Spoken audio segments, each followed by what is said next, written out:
Peace and good, and greetings once again from the Shrine of St. Anthony here in Ellicott City.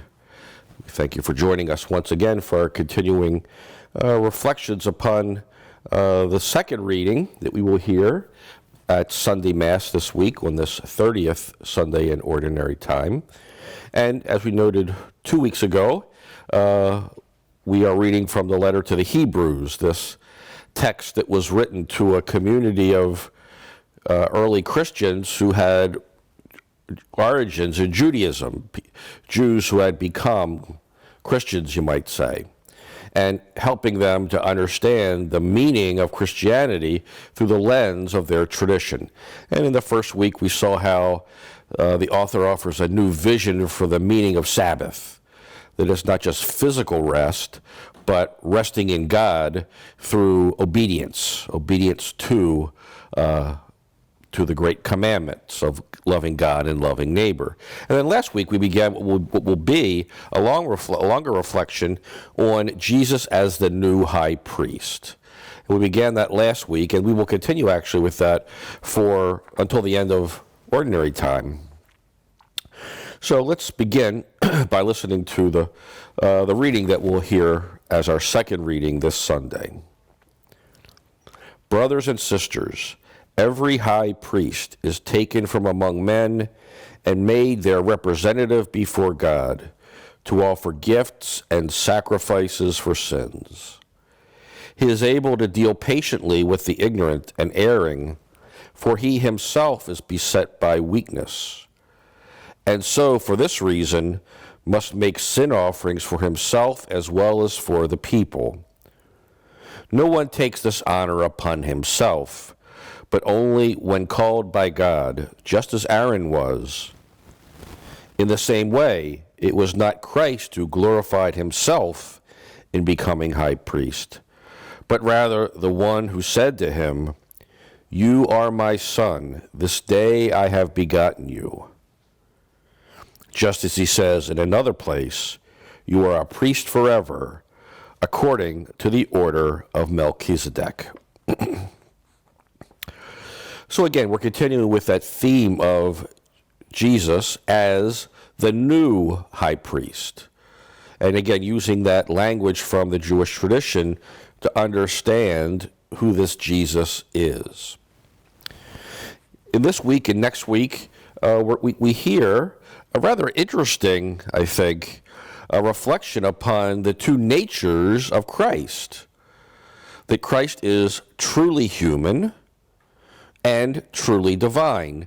Now, next week, we'll reflect upon the divinity aspect, which is one that we seem, I think, to have a lot easier time getting our heads around. This idea that Jesus is God, we have usually no trouble with that. But we do often have a hard time understanding how Jesus was truly human.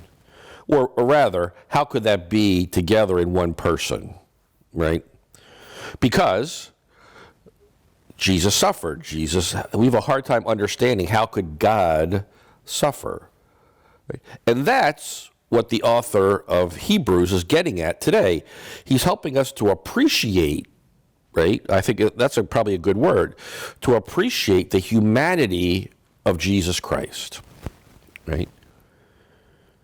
For he is able to deal patiently with the ignorant and the erring, for he himself is beset by weakness. Right? Jesus knew all the limitations of humanity that we know.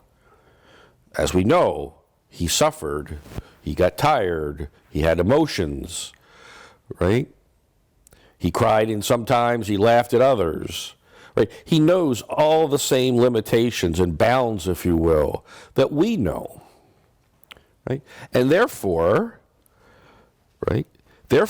he can be compassionate towards us, right? He can, his experience resonates with our own, right? And therefore, as the new high priest, right, he is able to take on our sufferings, right? This is the important point, I think, right?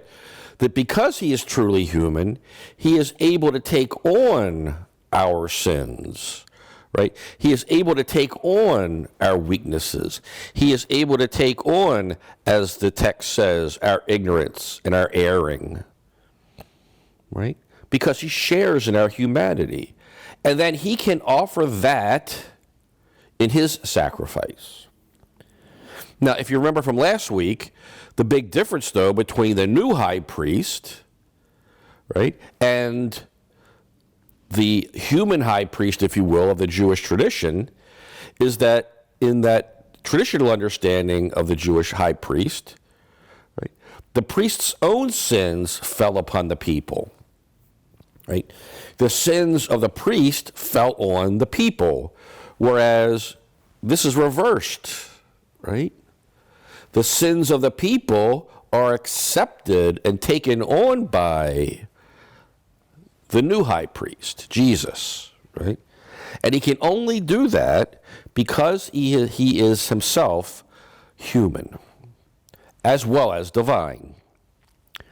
And, as the author continues, no one takes this honor upon himself, but only when called by God, just as Aaron was. In the Jewish high priest didn't take the job. They were called to the job, to that ministry, that service to the community. And by God, right? Through first Aaron, as it says, and then through the tribe of Levi, the Levite priesthood. Right? You had to be of that tribe to be the high priest. Same thing for Jesus. Jesus did not choose to be the new high priest. He was called by his Father to take on that ministry, that service, right? It was not Christ who glorified himself in becoming high priest, but rather the one who said to him, "You are my son. This day I have begotten you," right? Jesus accepts that call in order to give glory to his Father. And of course, in turn, we are called to the same, right? We are called to take on our own priesthood, if you will, right? When we are baptized as priest, prophet, and king, right? That we share in Jesus' priesthood, right? In the sense of that we offer our own sinful sacrifice, if you will, right? Why? For the greater glory of God, right? So we are united with Christ. We are united with God in that experience. And therefore, it gives meaning to our limitations. It gives meaning to our sufferings. It gives meaning to our ignorance and erring, if you will, right? Because in that offering, we are glorifying our God. The last verse of the text is, "You are a priest forever, according to the order of Melchizedek." That'll segue nicely into next week when we consider the great high priest, Jesus, as also divine. So that'll be a little tease for next time. So, for now, we say thank you for joining us. We say thank you for being a part of our companions, being one of our companions and joining us in this spiritual church without walls that we offer here through our ministry here. And always remember that you're always remembered in our prayers here at the shrine, and especially in the prayers of the friars at the friary here. So until next time, peace and good.